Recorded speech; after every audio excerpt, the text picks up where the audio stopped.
अयोध्या में राम मंदिर के शिखर पर ध्वजारोहण कार्यक्रम की तैयारियां तेज हो गई हैं। प्रधानमंत्री नरेंद्र मोदी आगामी 25 नवंबर को राम मंदिर के शिखर पर ध्वज फहराएंगे।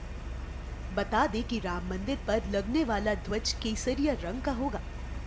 राम मंदिर के शिखर पर लहराने वाले ध्वज पर अलग अलग तरीके के चिन्ह होंगे। इस कार्यक्रम को लेकर अयोध्या के संतों ने ध्वज, चिन्ह और अनुष्ठानों का महत्व समझाते हुए क्या कुछ कहा, सुनिए।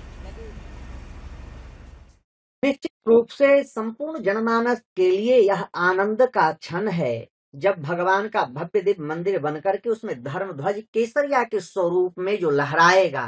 केसरिया अपने आप में ही ज्ञान, बलिदान, पराक्रम, ऐश्वर्य, भक्ति का स्वरूप माना जाता है। जब वह ध्वज उस पर फहराएगा, संपूर्ण जनमानस को यह आनंदित करेगा। उसमें जो बेहद खास बात है, उसमें जो 3 चिन्ह अंकित होंगे, उसमें जो सर्वप्रथम जो हमारे सूर्यवंशी राजा के ध्वज में जो चिन्ह थे, वो भी दार वृक्ष का चिन्ह रहेगा। उसके बाद उसमें भगवान सूर्य कुल के वंशज हैं, भगवान सूर्य के भी उसमें प्रतीक का चिन्ह रहेगा, ओम का चिन्ह रहेगा। ओम जो समरसता स्थापित करता है, ओम जो सभी मंत्रों का प्राण है, बड़ा ही अद्भुत है। श्रीमद् वाल्मीकि रामायण में वर्णन है, अपि नो वशम आगच्छेत कोविदार ध्वजे रने अपि द्रक्ष्यामि भरतम यत्कृते वशनम महत्। महाराज, यदानु खलु दुर्बुद्धिर भरत स्वमागतः स एषी महाकायः कोविदार ध्वजे रथे।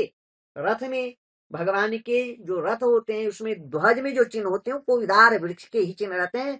तो बड़ा ही अद्भुत, अलौकिक, अकल्पनीय, जो देश के यशस्वी प्रधानमंत्री के कर कमलों द्वारा ध्वज स्थापित होगा, उन्हीं के द्वारा शिलान्यास हुआ, उन्हीं के कर कमलों द्वारा भगवान का प्रतिष्ठा हुआ, और उन्हीं के कर कमलों द्वारा ध्वज भी स्थापित होगा। यतो धर्मः ततो जयः, जो धर्म पथ पे चलेगा वही विजयी होगा। यह विजयी का भी स्वरूप है, यह सत्य का स्वरूप है, यह धर्म का स्वरूप है। संपूर्ण अयोध्या के साधु संतों के अंदर, पूरे देश के अंदर और पूरे विदेशों में भी इसका नजारा देखने को मिल रहा। पूरे देश विदेश से लोग भी उस अवसर पे आएंगे, और यह जो पावन काल रहेगा वह विवाह पंचमी रहेगा।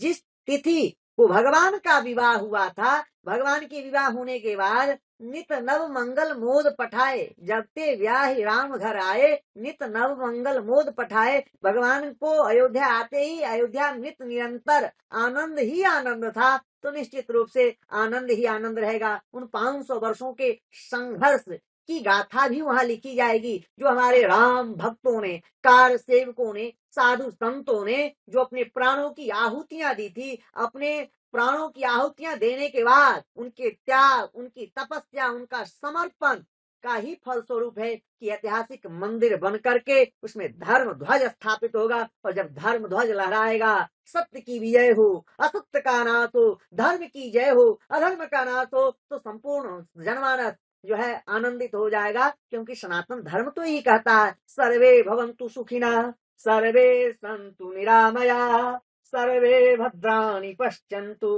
मां कश्चित् दुख भाग भरे। देश के यशस्वी प्रधानमंत्री जी को कोटि कोटि बधाई। जय श्री राम। सबसे पहले तो आपको बताना चाहता हूं कि वाल्मीकि रामायण में उल्लेख है कि ध्वज स्वरूप तो भगवान राम ही है। रामो सत्यम जगत मिथ्या, सत्य स्वरूप राम है।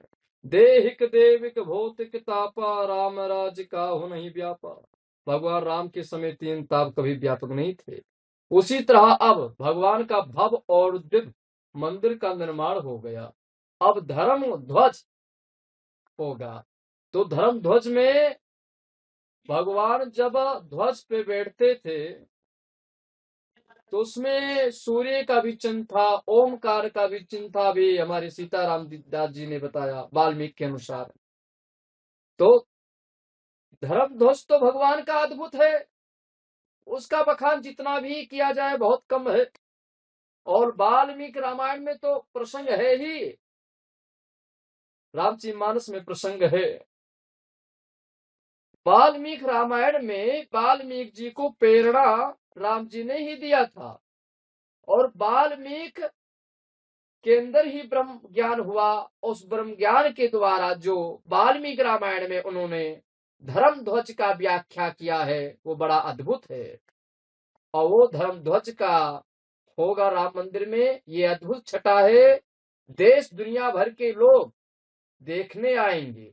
एक ऐतिहासिक राम मंदिर में शिखर पर धर्म ध्वज, ये अद्भुत छटा है। हम सभी साधु संत भी शामिल होंगे, उसको देखेंगे। आपको बताना चाहता हूं कि 22 जनवरी का अद्भुत था छटा, भगवान बाल रूप का प्राण प्रतिष्ठा हुआ था, राम दरबार का प्राण प्रतिष्ठा हुआ, कितने अद्भुत था। और धर्म ध्वज का ये तो बखान जितना भी करें हम शास्त्रों के अनुसार वो भी कम हो जाएगा, बहुत अद्भुत है। इसीलिए बताना चाहता हूँ, रामो सत्यम जगत मिथ्या, रामो परम ब्रह्मो, अयोध्या नाथ वैकुंठे, रामो सत्या सत्यामृत। राम के जैसा ब्रह्म कोई नहीं, वो राम राज बैठे त्रिलोका हर्षित भय गए सब सोगा, वो मेरे भगवान राम का धर्म ध्वज होगा। हम साधु संत शामिल होंगे, बहुत अद्भुत है।